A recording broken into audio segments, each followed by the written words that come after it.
Imagine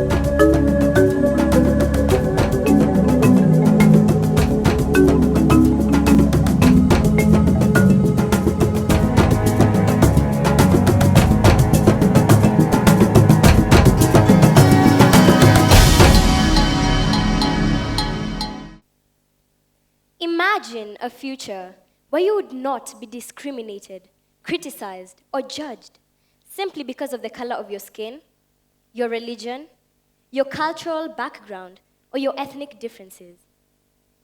One where you would be loved, embraced, and appreciated in spite of those differences. What a wonderful future that would be.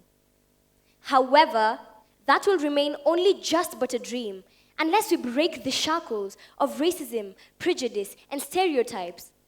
Unless we cut our ties with these negative vices and come together as one in order to write that beautiful future that we so dream of.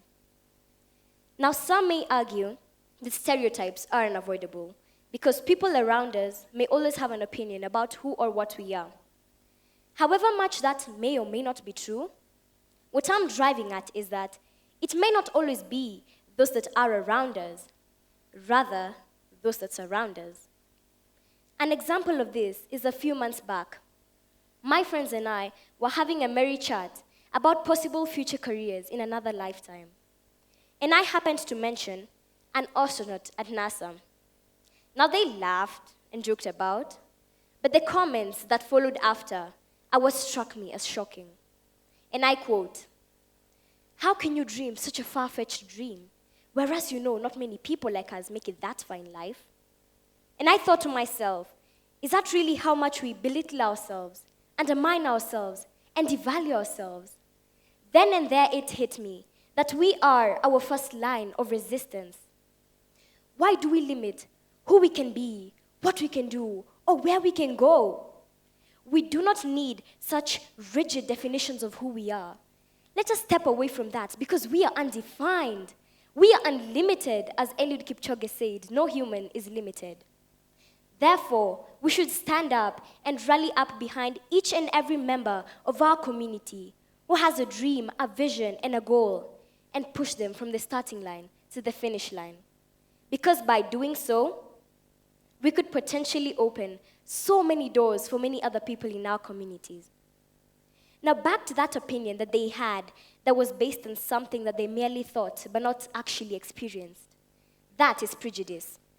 And prejudice is driven by two main concepts: fear or ignorance. On the ignorance side, we all have prejudicial attitudes towards each other because prejudice is a normal response to racial, social, or other differences that we may have on the basis of limited knowledge. We are prejudiced. What do I mean by this? I may have an opinion about you, and you may also have an opinion about me, even though we have not interacted. But that does not mean that is who you are or that is who I am. Therefore, it is not right to fully judge people until we have actually gotten to interact with them. And if we are to judge them at the end of the day, it should be based on the content of their character. Now, the second concept that drives this prejudice is fear.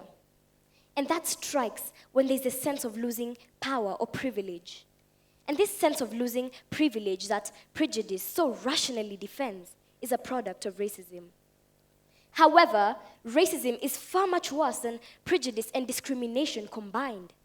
It is the deliberate structuring of power and privilege to give a social advantage to one group of skin color at the expense of the other, feeling inferior or being perceived as undeserving.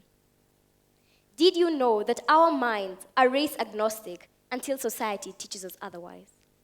What do I mean by this? When children play with their fellow children, they do not consider the color of their skin, no. They consider the individual. So why is it so that when they grow up, they start harboring these stereotypical, prejudicial, and racist thoughts? This is because children learn by observance. And if you portray such traits, these children will pick them up, and those traits will manifest in them. So why are we corrupting our innocent children's minds with such awful thoughts? Instead, we should be teaching them to love one another, embrace one another, and never look down upon one another. Now, an article that was written by Carla Bruzado really challenges what most people define as racism. And it says, no person of color of skin has ever been discriminated because of the actual color of their skin. This is because there's nothing wrong with the color black, brown, white, or yellow. The discrimination comes behind the negative meaning given to that color of the skin. This is because, though the image is in the eye, perception is in the mind. We do not see the reality of the image, but the perception of the image. Thus, American writer Anais Nin was correct when she said, we do not see things as they are, we see things as we are. Because perception is reality. However we define the world is how it will be. Now, as I conclude, let me leave you with an investigation that was carried out at a certain gathering. And the speaker told his audience to hold their hands out at an equal length, close their eyes, and think deeply about what he said.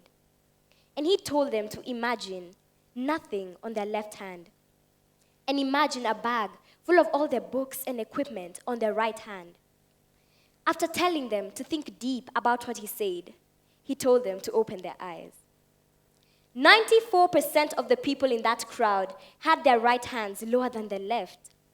So what was he trying to show? He was trying to show the power of the mindset.